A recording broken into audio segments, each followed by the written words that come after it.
everyone, and welcome to this episode of Val Talks Pets. Today, I have with me for a chat Belinda Smith, who is a sales representative for Horizon Pet Nutrition, working in Western Ontario and the Maritime Regions in Canada. Belinda has extensive experience in the pet industry, beginning when she was only 15. She has worked in all areas of the industry and is a pet parent to all kinds of pets and gives her heart and knowledge to those with special needs and attention. Hi everyone, and welcome to Val Talks Pets, the forum for pet parents and enthusiasts alike. Having been in the pet industry for over 10 years now, I'm going to share with you issues and questions that arise as I work with pet parents on a day-to-day basis. I am not a veterinarian, but I do have certifications in canine, feline, small animal, fish and herptile, and avian health and nutrition from the University of California, Davis Extension. Hi, Belinda, and welcome to Val Talks Pets. Hi, how are you? I'm great. How are you doing today? I'm doing wonderful. Busy as always. Yes, always busy, right? That's great. So one of the things that you actually work for a company called Horizon Pet Nutrition, and you were saying that you've been with them for 12 years plus, so you've had a good run with them. I have. So I wondered if you would be able to share with us a bit about Horizon Pet Nutrition. Tell me about the company and how they began and when, and, all the things that you know about them. Absolutely. So they are a family company. There's 3 men that own them, a father, son-in-law, and a family friend. We just celebrated 15 years. So they've been at it quite a while now. It's exciting, still young on the scale of things, but definitely 15 years is a nice milestone to hit. They are based out of Saskatchewan, just about 45 minutes out of Saskatoon is where our facility is. We are completely family owned, so not investors or equity like a lot of the industry. We own our own facility, make our foods ourselves. We source from our local farmers, which is all kind of unique to us, and that was very important to them. They started the company due to their own needs with their pets would be how to say that, either health problems. And one of the things back then is most foods on the market were really high glycemic, high sugar conversion, carbohydrate type based diets. And there was a big need out there. So they kind of did a lot of firsts when they came out. They were focused on low glycemic, good quality, higher levels of meat, and that was their focus and still is today, is providing best quality at the best affordable price. Oh, I see. So they're completely Canadian? Yes. That's great. And are they retailing across the country? Yeah, we actually sell into the U.S. as well now. Oh, okay. As of about 11, almost 12 years ago now. When I started, we were just starting that process. So yeah, we sell North American wide, across Canada in pet specialty retailers. That's who we tend to partner with. That's who has our education. That's what they make their passion and their living at. So kind of the same message we like to do is our passions here. This is what we do. And do they have a broad spectrum? Are you dealing with are you working with grain-free, grain inclusive? Yeah, we do both grain and grain-free diets. Like I said, focused on the glycemic index. We have different meat levels, but the same ingredients go into all of our foods. So we don't have like grade A and grade B. It's all the same quality, sourcing from that human food side or that top quality side. And it's the keeping with it consistent. So basically the difference in the brands are either grain or grain-free. They're 3 different meat levels in our prime line. Then we have a small breed focus line and a value line. So yeah, we have that's what differentiates us there. And you got your puppy and your large breed and your small breed and... Yeah, and a lot of them, but most of our foods as an overall whole are all life stage. Okay, gotcha. I see. And you're definitely working in a holistic approach, obviously, with the food, thinking of the pets. It's all about, definitely overall health and, taking away foods that would be more ingredients that are allergens we stay Mm-hmm. away from, or Mm-hmm. having good levels of meat, because we are dealing with carnivorous animals. So we are Mm-hmm. dealing with more higher meat level foods and whole quality foods. So, staying away from a lot of those byproducts, things like Yeah, of that. course. Yeah. And their mission statement is that is a philosophy of well-being. Do you know how they Mhm. came about with that? Honestly, I have no Idea, 100% right? exactly in the room of why they landed on that, but I Mm-hmm. would say overall they landed on it because everything they do is, they like to say compromise is not a word that they would use. And it's actually Ah. written somewhere in that whole explanation of who we are, Mm-hmm. I'm sure. But it's doing the best we can, exceed our expectations, and keep to doing what's always best. First and foremost is our focus is what's best for the animal. Mm-hmm. I see. And it's a dog and cat line? Mostly dog, but we Mm. do have a couple cat products. Oh, okay. All right. Good. Well, that's really it's great when you get to be with a company that you feel that they're, following all the same philosophies that you have, right? Yes. Yeah. That's really good. And I really like that. It's interesting that they were looking for the idea of glycemic index, because we just talked about that recently in one of the episodes. So I think that's amazing. And especially when some of the health issues are starting to become more really current, rising, specific health issues amongst our pets. We see it every day. And so Yes. pet parents are definitely out there looking for some very specific types of food, and they are becoming more educated with what they're feeding their pets. So I think we're definitely on the right track here. So one of the things that you mentioned is that your favorite part of you've been in the industry a long time and done lots, but one of your favorite things is nutrition. Absolutely. Yeah, I love that part too. So I thought, as something fun, because it's so hard for pet parents. We see this every day. They start looking at bags of food and they're reading the ingredient panels, and honestly, their eyes roll back in their heads. Confusion. Right? It is, isn't it? It's totally Yeah, I see it confusing. all the time. Yeah, all the time. So I thought it would be interesting to take a look at some different ingredient panels, and maybe we can discuss them and see if you can maybe help out someone. Say they were in the store and they're looking, and how would we decipher this for them and make it a little bit more understandable? Does that make sense? Absolutely. Yeah, Okay. absolutely. So I thought we'd start with, I've got a couple of options here, and I'm going to start with one. And then what we can do is we can sort of go a yay or nay on the food as well. Um, I will be careful there. yeah, I know. I'm not naming the brands. That's good. Yeah. So this one, okay, this ingredient panel I'm looking at is dog, okay, and it is it's considered a grain-free food, okay. Mm-hmm. And so the first ingredient says turkey, and then it says turkey meal, and it's defining that by saying it's a source of glucosamine and chondroitin sulfate. And the next ingredients is peas. So let's start with the first three. How do they sound or match up for you? Actually, wonderful ingredients. And Okay. what an ingredient deck, what we have to remember that is so, a lot of people I am always shocked at don't know, but I guess really why would they know, is that ingredient panels are made prior to cooking Okay. based on weight. So that first ingredient, turkey, is with all that moisture in there, and then the turkey meal is the moisture taken out. So how I like to explain it, and not to be a formal term by any means of the industry, but just so people can visualize and understand if this was chicken or turkey, it's the same as you and I would buy at the grocery store to roast up. So it's the skin, the bone, the cartilage, and the meat. That's why in the meals there's a good source of glucosamine, because in a lot of that matter, there's really good glucosamine matters in that, in the turkey meal. But the turkey meal, basically it takes 4 pounds of fresh meat to make 1 pound of meal, to put it in perspective. So Oh. the meal is not a bad thing. A lot of people go, oh my gosh, meals in this, that's bad, isn't it? Isn't Yeah. that like the waste material? Mm-hmm. No, actually, meal gives density to have a higher meat content for a food company.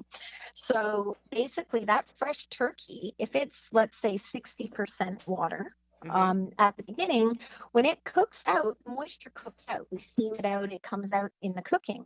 But you do need fresh ingredients. You need water. You can't make a cookie without some sort of moisture. So you can't make a dog food without some sort of moisture, really. You either add it in with water or you add it with some of the ingredients. Mm-hmm. So that first turkey, if it's 60% water, if we were to rewrite this ingredient panel after cooking, it might move 3 to 5, 6 spots down the label Okay. because it's the moisture's left and now it's not as much weight left over after we took that moisture out in cooking. But that turkey meal, it already had the moisture out before cooking, so it didn't change. Okay. So it's got the density there of still being turkey first. Because we see all the time people like, oh, meat's first, it must be wonderful, but it's fresh chicken and the next 5 ingredients are no proteins or meats at all. They're like rices or, even vegetables, peas and that. So when that label would be rewritten, it's actually more of a rice or a pea food versus meat, where in this case, having both fresh meat and meal, it's still meal after cooking. It's still a meat-based product. Perfect. Yeah, because they've extruded that water. Yes. Yeah. And the fat, is that still in there or is that extruded too? That's a really good question off the top of the head. I believe a lot of your fats are going to stay because they don't necessarily steam off. If you think of even when we're cooking dinner, the fats would stay in the pot. Okay. So this one's got turkey and then turkey meal. And it's the next ingredient is peas. Is peas okay? I like peas. They're great protein. They're great fiber. I'm coming from a company that was actually the first ever to use peas in dog food, and now we see many, many dog foods with it. Mm-hmm. It's a great low glycemic ingredient. Of course, there's different types of peas. There's yellow field peas. There's green peas. Some are a little lower sugar than other ones, and it really doesn't tell you on the label if you're using a green or a yellow. So unless you call the company, you may not know that. But it's not like it's a complex carbohydrate. And what's important about that is they don't typically raise the sugars as high and they burn slower. So it's more consistent energy than a crash and a burn or a spike and a crash. Right. That's great. And I really like the fact that you just pointed out that, you see, when I read that peas, I just automatically assume green peas, but you're right. It could be something else. Mm-hmm. Like I know, and the only reason I say that is we get it a lot being our grain freezer. Pea-based or lentil-based legume in there, and we use yellow field peas. So they're nowhere near what a green sweet pea is going to have. Gotcha. Okay, that makes total sense. All right, the next ingredient on this one is salmon meal. Same idea. Salmon is a great product. It has a lot of natural omegas. And salmon meal, again, it's taking the moisture out prior to cooking. So that keeps some density there and higher meat content. Okay. This one is actually followed by duck meal. I'm not sure why it has duck in there, but it does. Duck's really good for allergies. And, just because a dog, the probably most common protein allergy is going to be chicken. Chicken, yeah. It is also, though, used as an allergy. Most dogs don't have allergies. They have what's sensitivities. But I have a dog with a sensitivity, but his brother, full litter mate, is a full allergy. And there is a difference there. And basically that difference is I can give one a little bit of chicken, he doesn't react. But the other one, if he gets one kibble with chicken in it or a piece of chicken off the table, he has a blister in 20 minutes on his belly. So one is a true allergy. The other is more of a sensitivity. He can tolerate it in low levels. He just can't have it consistently in his diet. Interesting. See, our dog, who I talk about, Tundra, he does not do chicken because when we give him chicken, he will gas you out of the room. Yeah, it's a sign. Really bad. And I have this really, I don't even know if it makes any sense, but this is my theory. Because he came from Northern Ontario, I figured he was probably raised on more game and fish because that's what they would have eat themselves, and that's what they probably would have fed him. And so then he lived rough for we don't know how long. So he was just living out in the woods as a community dog, eating whatever. And I'm thinking that maybe his system never really was introduced to chicken. That's possible too. Yeah. Absolutely. I mean, every dog's systems are different. That's why if there was one fix to everything, we wouldn't have as many dog foods on the market today. Oh my God. I know. No, one size does not fit all. No, and I know several dogs that have chicken allergies, but can have turkey and pheasants. So just because it's a Yeah. bird doesn't mean it's all the same, because that's where it gets more tricky and gets confusing to people, is it's all about the amino acid profile. And Right. amino acids come from the The meats, meat. and not one meat has all your amino acid profiles. So you actually either have single meat diets that you rotate, which is called a rotational diet, Mm-hmm. to Mm-hmm. different proteins all the time. Like you buy a bag this month in one flavor and next time a different flavor. From the same company, you have no problem with transition. You just bounce from flavor to flavor. And Right. this way you can avoid, if, hey, your dog has an allergy to one type, you avoid that meat and feed the others. But Mm-hmm.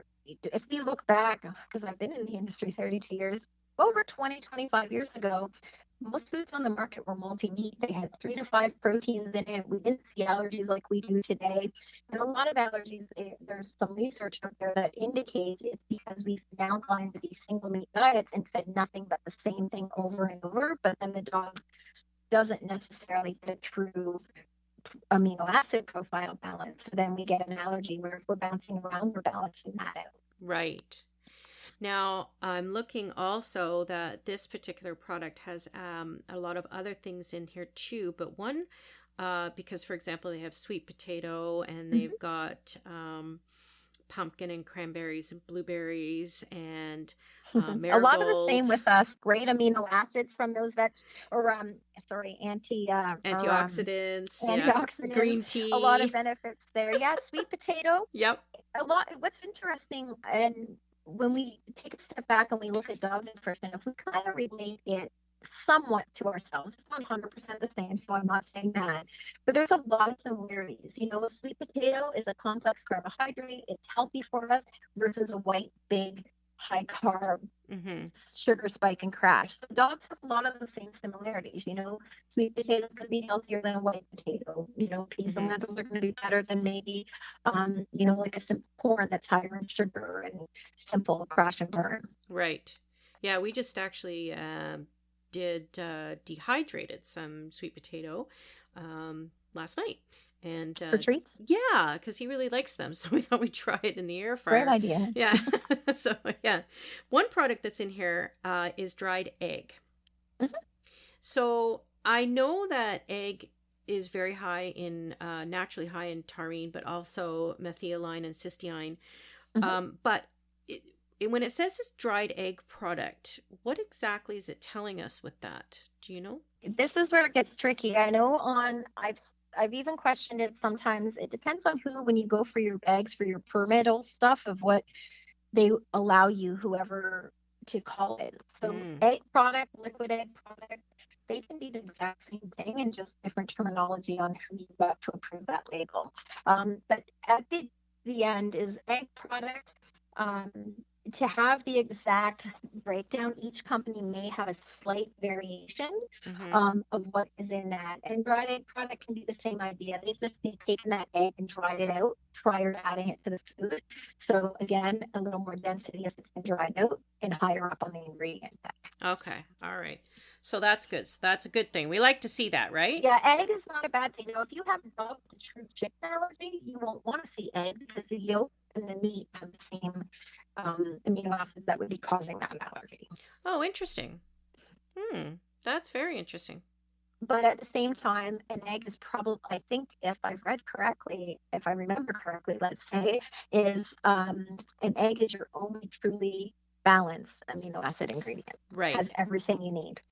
Like you said, the cysteine and the methanoid, they all balance out to help overall health in many areas of pet health. Perfect. Yeah, because those are the precursor amino acids that we need for absorption of the taurine, I believe. Right. Yeah. Yes. Okay. So absolutely. so that's awesome that we see that. Okay, so this is looking pretty good. We think we like this product. Yeah. Yeah. Awesome. Okay, so let's move to another one.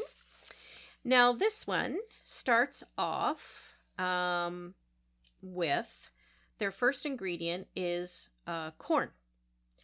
Their second ingredient is chicken byproduct meal. And the third ingredient is brewer's rice. All three I personally am not a fan of. And that's my personal opinion. Yeah. For a number of reasons. There's people out there that's going to have their reasons why corn is good. And, is it a high, quick carbohydrate boost? Sure, it could have that energy boost, but also we can get that from other ingredients that don't spike sugars or don't have a high conversion to sugars, because ultimately high sugars bring diabetes, bring weight issues. Carbohydrates basically turn to sugar, and sugar turns to fat. So we want to look at it that way. So this food, being corn's the first ingredient, that's the key ingredient in this diet. The second being byproduct. This is most companies who are using, there's good and bad byproducts. So byproducts can be things like the heart, the kidneys, the liver. They're really good byproducts. But if a company is using those, typically because byproducts have got a bad name, they're going to differentiate it on a label saying chicken hearts, chicken livers, because they don't want to be tied into the negative part, which is anything byproduct. Could be intestinal, it could be the beaks, it could be the feet, it could be the leftovers, basically. Let's look at it.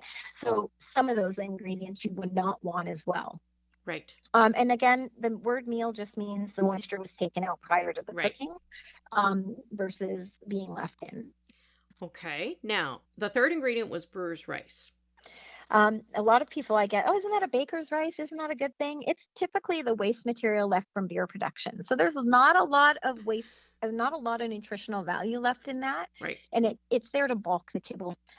You know what? We need things to bind kibble. We need things to bulk kibble, where it won't stick together once you mix it all up. So it's there as a rather inexpensive, typically, binder. Yeah, that one's a really interesting one. And I'm like, well, when people ask what is brewer's rice, and I'll often, it's basically, those chips that fall off when they're processing. And I've actually, this particular company, who will remain nameless, I have actually been at their production center, and their scientists were very accessible. And I asked specifically, why do you use brewer's rice? And I thought every one of them should have been politicians, because boy, did they ever talk around in circles. Oh, absolutely. I mean, we can all put our spins. Yep. They did not answer my question. I've been on some of those tours over the years. Now, they do follow the brewer's rice with brown rice. Now, would I be more looking to see whole grain brown rice, or is saying brown rice okay? Well, brown rice, there's a lot of openness, right? Like obviously whole grain would be probably better than a brown rice. Let's just like oats is going to be better than oatmeal, because every time you process something, you lose some sort of nutritional value. That said, brown rice, I would rather see any day over white rice on a label, because it's a complex carbohydrate. It's not as filled, like as spiking the sugars the same. And if you've ever tried to cook brown rice, it takes a lot longer. Yeah. Most companies are not using brown rice. They typically just put the word rice, because white rice is a lot quicker to cook. Therefore, their ovens aren't burning as long. Therefore, they're not burning as much money. Right. Oh my gosh, that's definitely a way to look at things. Absolutely. I never thought of that. We never think of what goes into making a price in a bag of dog food, or what the processes are behind it, or picking those ingredients. Like even just mentioning the word chicken, there's a big difference there. Chicken can be a really plump bird, like you and I go by, and has a lot of meat. We feed our family of 4 on it. Or chicken could be the egg layer leftover that the farmer really isn't going to keep around for 4 more years after she's not producing an egg every day. Very different species, very lean, not much meat on her. In the hobby farm world, we call them soup birds, because literally you have very little bits of meat. That's what they're called. And, on a bag of dog food, it says chicken. So which one did that manufacturer use? And it really depends on the manufacturer. And you really don't get these answers until you pick up the phone and call them, if they're willing to explain it to you, or get a person. Yeah, you're right. Yeah, absolutely. Now, these guys follow up with some more stuff. I'm going to just focus on one. They do follow with corn gluten meal. Then they follow with dried plain beet pulp. What would that be? Beet pulp has got, it is a good product in regards to having really great probiotic levels and gut health benefits to it, but it's also a very high sugar ingredient. So that's why you'll see some companies will put beet pulp sugar removed, because they know that it can be high sugar. And then it has some nutritional benefits to it. But a lot probably don't do that. And the reason the ones mention it is because they don't want to be tied again, like the byproduct tied to the negative side of it. I see. Now they do follow with wheat gluten on this one. Now wheat, I'll throw this out to you because I was on a webinar and we were listening to a veterinarian out of Florida, a holistic veterinarian. And she said wheat is so high in glycemic index. It's more sugar than your sugar on your table. Mm-hmm. Do you think that that's sort of in the right direction? Is it very, Absolutely. very high? Yeah. Okay. Yeah, I think it's definitely up there. You know what's shocking to a lot? You'll see tapioca in a lot of grain-frees as a good option, and tapioca is higher than table sugar. It's one of the highest. I think it's a 99 out of 100 on the scale of sugar conversion. And you'll see companies starting to use things like corn syrup, and they give it fancy names like high fructose Diex something, like, it's and again, that's to confuse us. Like even myself, I'm always learning. I look at a label and go, oh, what's that? That's a different term. And it turns out it's like, oh, it's been there forever. It's just a new name twist on it. Yeah, there was this something we looked at today. Well, actually, it's right here. I can't even pronounce it. Fructoligosa shira. So long, it's unbelievable. But I'm like, I'm sorry. The first part is fructo, so it's got to be sugar. And you know what's funny? Some of the probiotics start with fructo, and it confuses you because actually there's a bunch of probiotics that start with that similar that would make me right away go, oh, that's just a spin-off of some sugar. But there's a lot of good gut health items that are actually start with that same word, but they're again a long word that I can't pronounce most times either. And so again, you have to type the whole thing into Google. As much as Google, we all can go to it. I tell people when you look at Google, you got to take it with a grain of salt, but you also can learn from it. Oh, absolutely. Kind of the 80-20 rule, probably of 80%. Look at the source, if it's coming from. I guess in overall, I have a great relationship with my vets. A lot of people go to their vet and expect their vet to have a end-all be-all answer to everything. I look at my vet differently. I look at my vet like my family doctor, and this is coming from a vet that unfortunately, she's not my vet anymore because she moved to the U.S. with her husband in research. But she said to me years ago, was that we're kind of like your family doctor. We get the Canada Food Guide equivalent in school. Yes, we can take an elective 1 semester program put on by, whatever food is sponsoring my school. But at the end of the day, I basically am like your family doctor. I run tests, I diagnose the issue, and I know what foods or meds are recommended for this situation. And, they can't be an expert in everything. No. Our family doctor's not being our nutritionist, our oncologist, our cardiologist, our urologist. Yeah. They're referring us out to specialists. But in the vet world, as much as there are some specialists in certain areas, that's not an everyday practice, and it's not always available, especially in the nutrition side. Yeah. I don't know of any nutrition consults out there. No. Most people who have done anything with nutrition in school are either research and development or they're working for manufacturers. Interesting. Well, this food, as we saw, is corn, chicken byproduct, brewer's rice, brown rice, corn gluten meal, some vitamin packs on that, and there we go. So in the scheme of things, I personally would never feed it. No. Yeah, I'm going to say not my choice, but actually it's high sugar too. You're going to have obesity problems. You're going to have a dog begging for food all the time because they got full and content, and then they are an hour later begging for more, is a sign of, just like you and I, we're starving and we go eat a chocolate bar, we're hungry and probably feeling worse sugar drops an hour later, half hour later, where if we ate something more wholesome and more, a banana, something a little more sustainable, it's going to hold us over and not be as bad. Right. Very interesting. All right. So I've got one more in the dog here. A different protein. This one, it begins with lamb meal. High density right there. Okay. Like, it's meal, right? The moisture is taken out, so it's already got some depth to it. Okay. Followed by oatmeal, whole brown rice, and then deboned lamb. So what I like about that is oats are really, again, a lower glycemic than like white rice. Brown rice, you said in there, again, the same concept, it's lower glycemic. we don't really know for sure. Well, I guess the fourth ingredient being lamb debone. The reason they're deboning it is bone has good things to it nutritionally, but also can be too much calcium, for example, is not a good thing. You need calcium, you need a good amount of it for bone health, but too much can also cause other problems. So by deboning it, because the meal probably has it in it, it's part of the whole overall blend of being blended up, and I don't know if the right word's dehydrated, but broke down to make meal. And then the fresh deboned lamb still has a bit of moisture. It might not be as high as chicken. It might be only a 40% moisture level. It still has that moisture in there, but it's removed the bone. So it is helping with the lower not too much calcium, because calcium is where we can start seeing, crystals or other problems if we don't have a proper ash phosphorus calcium ratios. Oh, that's really good. That's really good to know. Yeah. And that's probably why they're deboning it, is because too much bone is going to put their ratios out of whack, which can then create health issues over time. Wow, that's really interesting. Okay, now the one things that I'm seeing in this one that we didn't see in the other three. This one has coconut oil. It also has flaxseed, salmon oil, and then it does follow with the apples, carrots, cranberries, chicory root.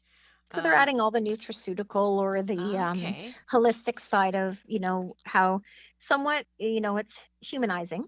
Okay. What we kind of use with us, but there are benefits to a dog. Now, a cat would not utilize that the same, because they are different creatures. Dogs are, depending what nutritionist you talk to, they're omnivores with carnivore tendencies, or they're carnivores with omnivore tolerances. It's either way, but with pets, they're true obligate carnivores. So they actually don't utilize those fruits and veggies that are usually, if they're in a cat food, they're to make you feel good when you're reading a label, like, oh, look at that, a blueberry has all these antioxidants, that's great, flaxseed and the oils in that for skin and coat. You said coconut oil. It's been known for several years now on the human side of having, it can help bring down blood pressure. It can help with skin issues. It can, it's another type of oil to use in the diet that doesn't have maybe, canola oil can be good, or it can be considered high GMO depending on where it's coming from, right? Again, you don't know unless you call the manufacturer. Right. So if you're going to use it yourself, you should probably get the organic stuff. Yes. Now, flaxseed is a good thing to have in the product? I don't think flaxseed is bad. We use it a lot, and it has a good amount of, I believe like I know people who use flaxseed mixed up with a bit of water to substitute an egg if they're vegetarians and stuff. So it has a lot of similar properties nutritionally, I believe. Okay. Don't quote me on that, but I believe, if I remember correctly. Now, I do see chicory root in fair few formulas. What would be the purpose of having chicory root? You know what? We haven't used it. I do see it myself, and I'd have to actually look up what the benefits are. I don't want to say when I don't 100% know off the top of my head, but I'm sure it's whatever the benefits are for ourselves have some similarities of benefits to the dog. Now, this one having the apples and the carrots and the cranberries, we know that this doesn't really matter for the cats, but does it have a benefit for the dogs? Yeah, I believe the same idea of, the carotene in the carrot and things like that. Absolutely. Of course, carrots can be a little higher sugar, so you got to be careful how much that is in there, but definitely would have the nutritional benefits as well. Now, I had a conversation with a Ayurvedic practitioner on one of my episodes, and she deals a lot with a lot of horses, and dogs as well. But she does everything from the Ayurvedic medicine standpoint. And she said that there's nothing wrong with doing vegetables for your dog, but you should always cook them. Probably because their digestion's shorter, right? So they're not necessarily going to break it down and utilize it the same in their system as us. A lot of they go through their systems go faster. So sometimes you need to help them along with that.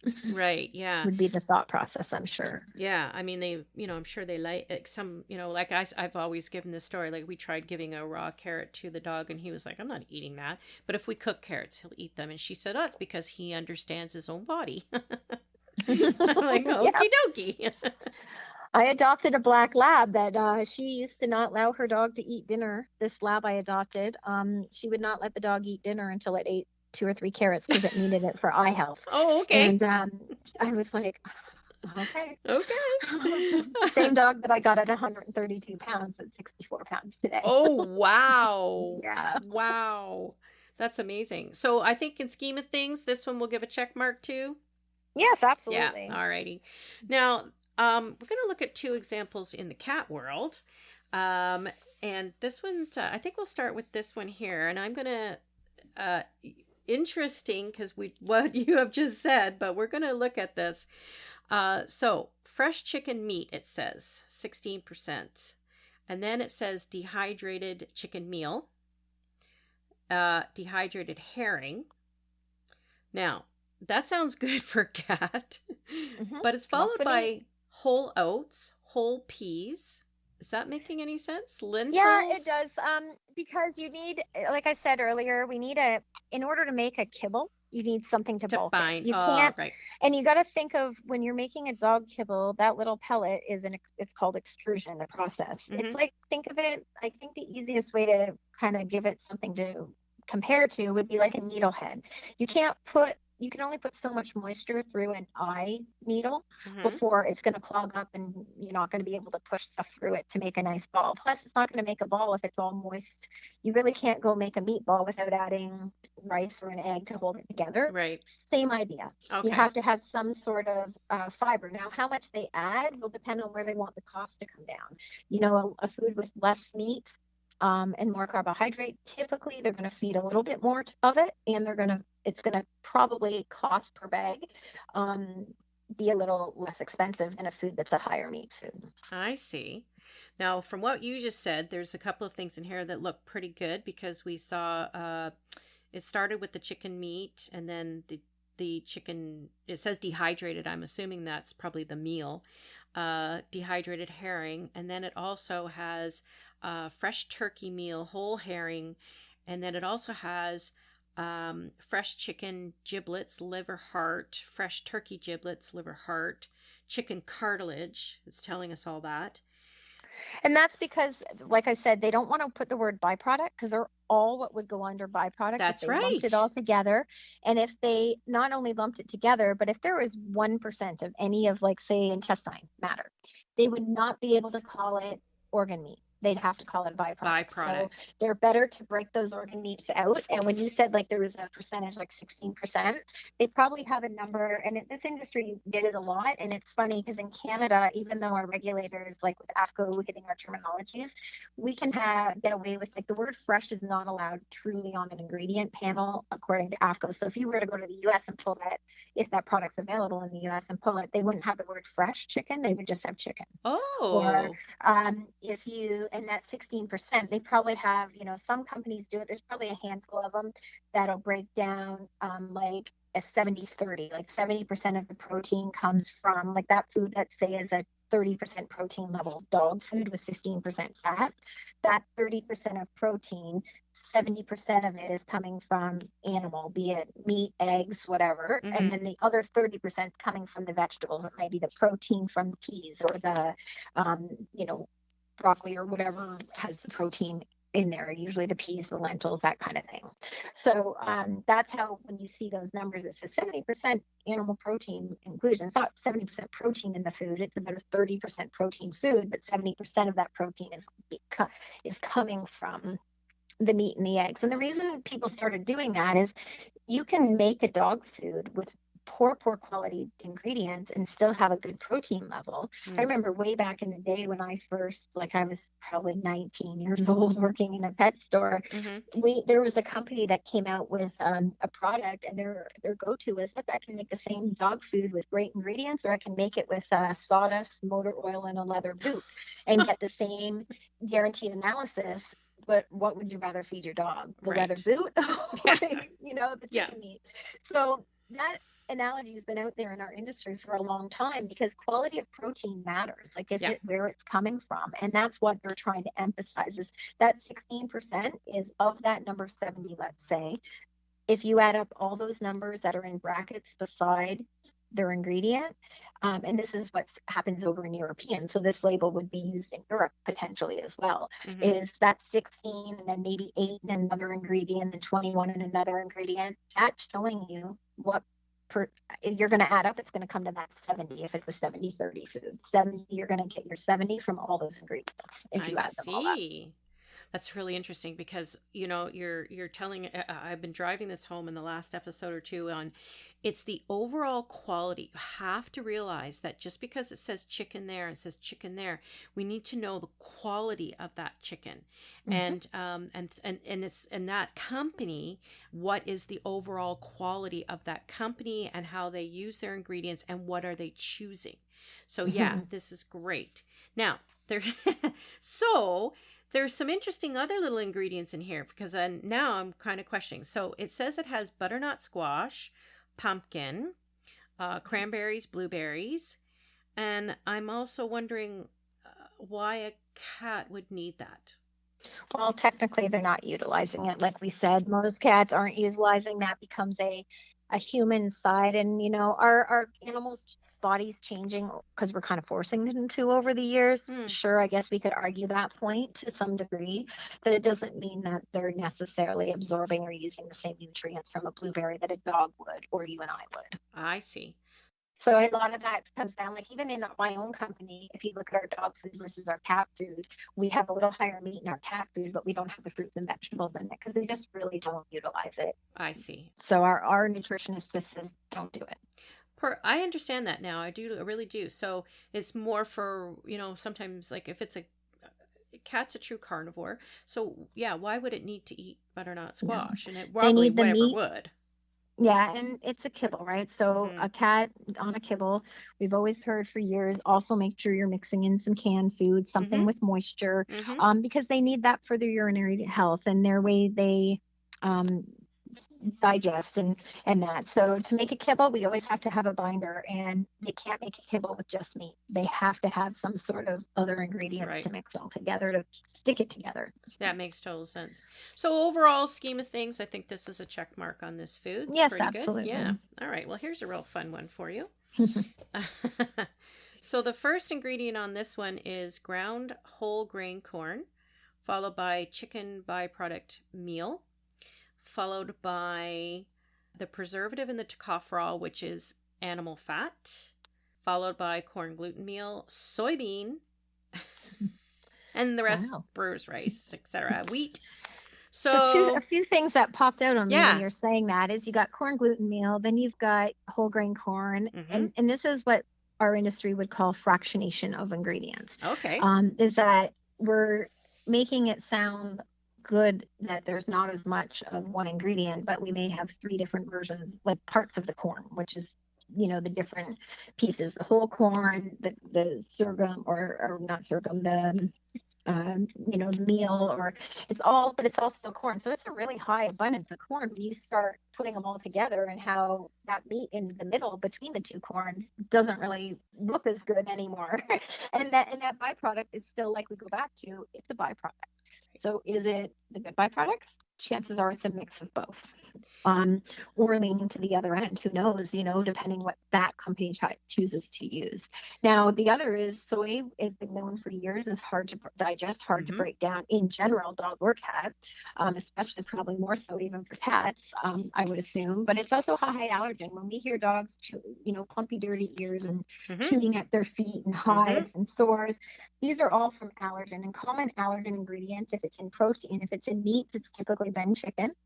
But it's a lot of times you can assume it's chicken and you change everything else. And all of a sudden people go, well, he's always had an allergy to chicken. Why can he eat this chicken food? Well, I just removed the wheat, the corn, the soy, the common starches, I guess would be the word, that are allergens in that side of it.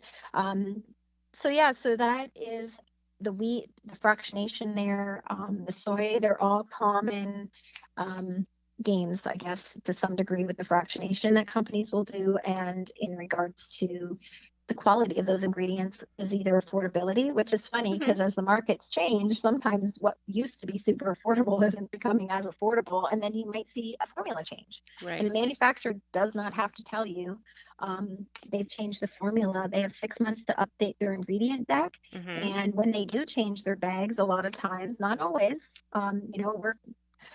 we've gone through bag changes in the past and nothing changed in our formula, but I've also worked we're in the stores or with another manufacturer, we changed our bags, we made a tweak to the formula for whatever reason that is. It could be for the good, and sometimes it's more a cost saving issue to prevent price increases, especially when now you're going to probably see some of it happen.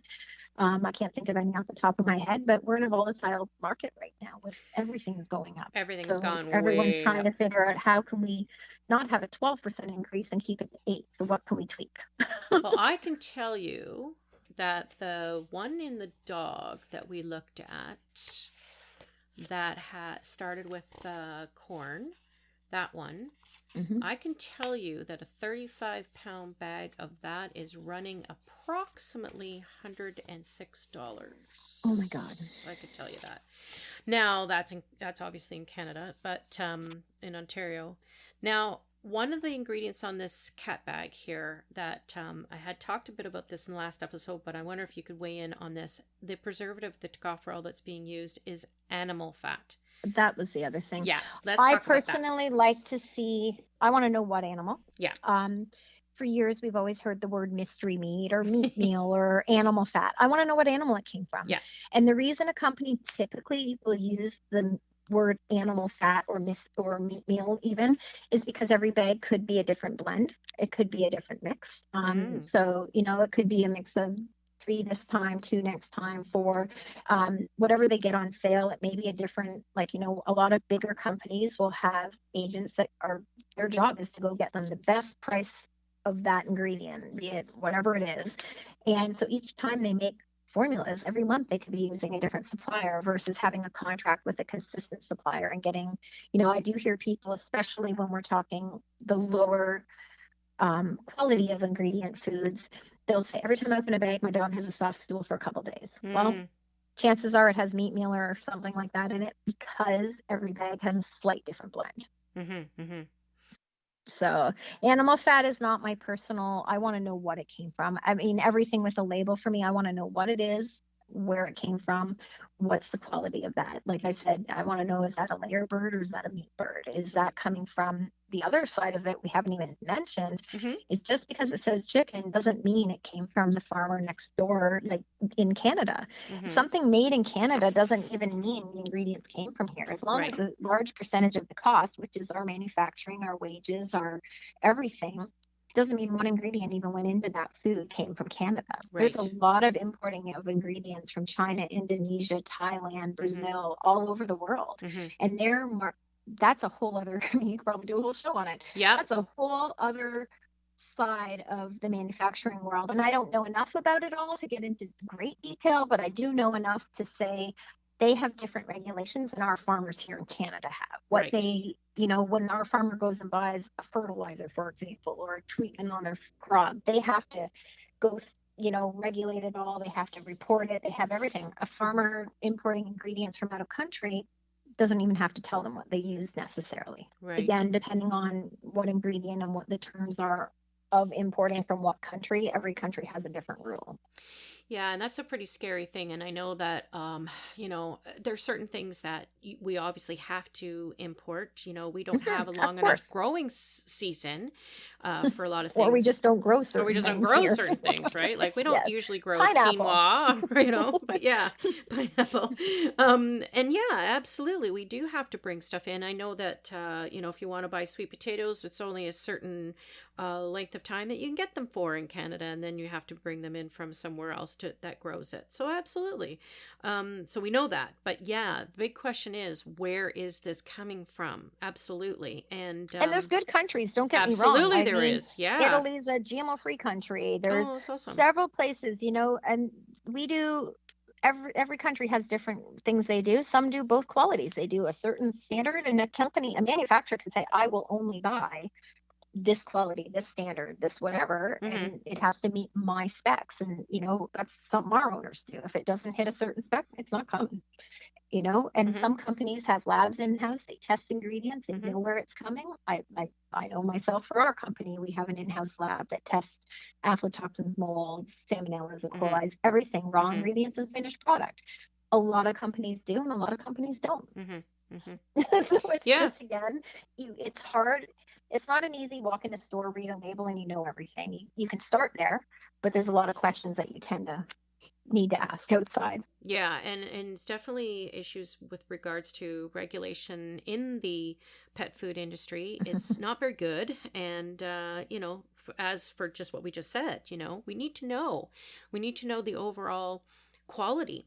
Yeah. One of the best things, though, is to know about the company. And as you were saying with Horizon, it's nice to know that this is a family-run business. It's nice to know that they're manufacturing in-house. Well, it's hands-on. Like, a big thing for them, and you'll see it on our page. Even some of our marketing has been accountability. Our name's on it. We're making it. We're not paying. Like, when you see recalls and stuff happen, sometimes you see multiple brands at one time. That's because one company, which is called a co-packing facility, they're making many, many brands. That's right. And they're not necessarily owning any of those brands. They just make food for people that picked a label at a certain price and a certain ingredient quality and ran with it. But if they have a problem in their facility, several companies could be affected if they all use that same ingredient that was the problem. Or, and a company that has a co-packed, I guess in one way you could say they have an out by saying, oh, my supplier made a mistake, right? It wasn't us, and we're dealing with it. We're going to change suppliers or whatever. And that's a legitimate thing. And that's not necessarily a terrible thing. It's all, we can spin anything, like we talked about ingredients and why. We can spin it which way is best, but our owners feel very strongly by being hands-on. There's a reason we don't make canned food. A cannery costs a lot of money, and we're not going to put our faith in something else outside. They're very adamant, hands-on, being involved. We deal with our farmers directly. One of our 3 owners, they all have their different areas of business they're involved in. The one that's in the plant every day and helps develop the formulas, he deals with our farmers directly. Him and his family farm as well. Oh, nice. So that's where they need to have that passion. And that's different than if you're an investor having to pay dividends to someone and it's all about profits and really no passions there. Yeah, and that's one of the best things, is because this is where the eggs came from. This is where this came from. All of that. Yeah, you absolutely, especially when you have direct relationship with the local farmers, man, you cannot go wrong. I mean, that's just one of the best ways to deal with a company. One thing I find often is when I do talks with people is that when you say, look, there's co-packers that, or not co-packers, there's companies that are owned by investment groups. There's companies owned by the big corporations. There's family owned. When people hear, certain corporate names, they're like, the candy company or that chocolate company, or, they hear that, they're like, they make dog food too. And what we don't realize is it's a large percentage. Like, if dog food went away for some of these companies, they have fallbacks. Someone like a little company like us, and there's lots of us out there too, not enough in my opinion, but there is a lot of us out there. This is our passion. This is what drives us every day. This is what pays and feeds our own families. That goes away tomorrow. Our company's gone tomorrow too. Yeah. And that's a really big difference in what drives a company to do what they're doing. Yeah, I think, sort of what we've understood here, and I learned so much from what you were going through with all of these labels. I'm glad you decided to play this little game. But I learned, again, more, always learning constantly. But I think we also agree that it really does come down to the overall quality and ethics of companies as well. But it's very, very hard to discern that sometimes. Absolutely. Yeah. And so, maybe it's not such a bad idea to call up a company and ask them those hard questions, why not? Yeah, right? Absolutely. And then, like, the last thing one of the other things is we were talking about the meats and the order of ingredients. Sometimes you can have an amazing looking label and you're kind of like, well, I can get this food at this mass market, let's say at $50 for a big bag, and it doesn't have any byproducts. Everything we said, it looks really good. So why wouldn't I buy that when this one over here is $20 more a bag? Well, what we have to keep in mind is they may only have, let's say, 30% meat versus 70% over here, more digestibility or less digestibility. And it's hard to tell. And one of the ways you can check is the more you feed, the less meat there is. So when you have 2 bags that are, I'm going to say, both 35 pounds and one is $20 more than the other, but you feed a cup more per day of one, all of a sudden that one that seemed like it was $20 more at the register may only be a dollar or two more. It might even be a dollar or two less. You may Right. actually Okay. not be paying more. You might not be saving as much as you think you are. So that's something else to consider. And then what's different in those foods, and one could be Canadian, one could be international ingredients, one could be, has lower temperature cooking measures, because that's something else that's every food's different. Some may have higher temperatures, some may have good gut health, some may have no gut health. Okay. So there are a whole bunch of things when we're looking at a bag of dog food Oh. in regards to the true price of a bag. Just the price of the bag is not everything about it. So then you should be looking at also the suggested feeding Amounts, amounts. calories can be calculated. Yeah. It gets tricky and that gets confusing. I mean, it's hard enough sometimes to understand everything we've talked about. So feeding guidelines are a quick, easy one. If you have a Okay. 50-pound dog and they're eating 2 cups or they're eating 4 cups a day, Right. obviously the 4-cup one doesn't have as much digestibility or meat in it, Okay. likely, as a 2-cup food does. That's a really good tip. That's a really good tip, because that means that if someone's standing there going, and I mentioned this before in an episode where it's like, okay, so I'm looking at this bag, just what you said, and I can see this in Pet Specialty, but I can see this thing, it looks very similar, I can buy it in big box, and they look almost exactly the same. Well, are they? Well, we need to look at the quality of the ingredients, but as you just said, let's take a good look at the guidelines for the feeding. Because that may actually be something that will differentiate for you. That's a really good tip. Well, I wonder, it is hard, and for pet parents and people that are interested in learning, it is quite difficult to really understand all these labels and everything. But I think you've really helped. What would you like pet parents to really take away from the discussion that we've just had?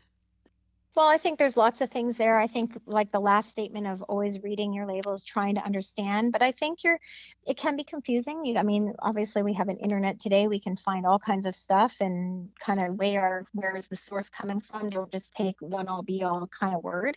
But our specialty retailers, in general, that's their passion. That's what they do every day.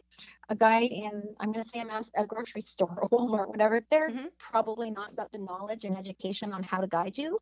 The same as someone who's made their choice to own a store. And a lot of my retailers that I deal with, my partners, they started a store because of a personal experience. They've had a dog with problems. They were so frustrated, and finding good nutrition helped save them vet bills and everything. And that's why they've now opened their store to help educate others. And they've made it their life to learn and go with it over time. Like a lot of what I've learned has just been reading and personal experiences. I tend to adopt the problem children of dogs and figure it out because I want to fix them, because they're the ones people pass over when a rescue says, oh, this dog needs this special food and all these medications. No one wants to take on a $300 a month bill. Yeah. And I had that experience sitting right downstairs in my black lab. That was a medical nightmare when I got her on $150 a month food, $150 a month medication. Wow. And now she eats one bag of dog food and one supplement that cost me less than $100 a month to feed her. Wow. She was 64 pounds, or she's 64 pounds now, was 132 when I adopted her, full of hives. I mean, it was terrible. But she was passed up and put up for adoption because their owners were at wit's end. And it's not their fault. Everyone only has a limit. It's not, I don't knock the people who gave her up. They were doing everything they thought was right. They just couldn't do it anymore. And the dog was, in my case, it was a friend took a dog when someone passed on, and they couldn't afford to help do what this dog needed. Yeah. And had they had the right, maybe ways to go, they probably would have kept her and made a difference. Because for me, I don't do anything fancy, but change your food and off the meds. Yeah. It's pretty simple for me. Yeah. But she just, well, they always find where they need to go sometimes, Yep. But, wow. So that's what, I think it's just try to ask questions, and it's hard. It's a hard thing out there, but I think a good starting point is always your pet specialty store. That's what they've made their passion at, and they're not married to one brand of food. They're going to help do what's best for that dog. Absolutely, because one size does not fit all. Yeah. 100%. Yeah. Oh, that's great. Well, I think that's fantastic. I can't, Belinda, I've learned so much again. I always do.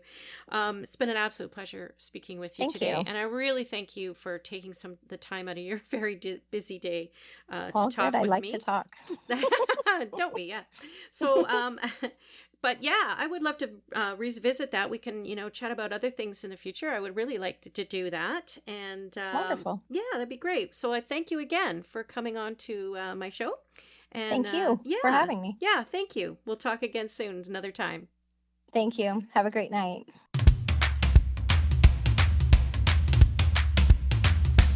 Well, as usual, I learned so much from my guests, and I really felt that Belinda and I were on the same page. We both know how confusing it can be to figure out pet food labels, and I hope our little game of reading labels and Belinda's explanations has helped. I know I took away a few things, and that's what it's all about, isn't it? Getting information and listening to different ideas and explanations to help us really understand what we are feeding to our pets. So thanks again so much to Belinda Smith from Horizon Pet Nutrition for sharing her knowledge because, as I say, knowing is caring. Thank you for listening to Val Talks Pets. Please remember to follow or subscribe to ensure that you never miss an episode. To really help the show and to make it easier for others to find, please rate and review each episode that you find interesting and helpful. And don't forget that you can also email me at val@valtalkspets.com with topics you would like me to address or with any questions you may have. Also, check out my website at valtalkspets.com and let me know what you think and how we can improve upon it. Thanks for caring.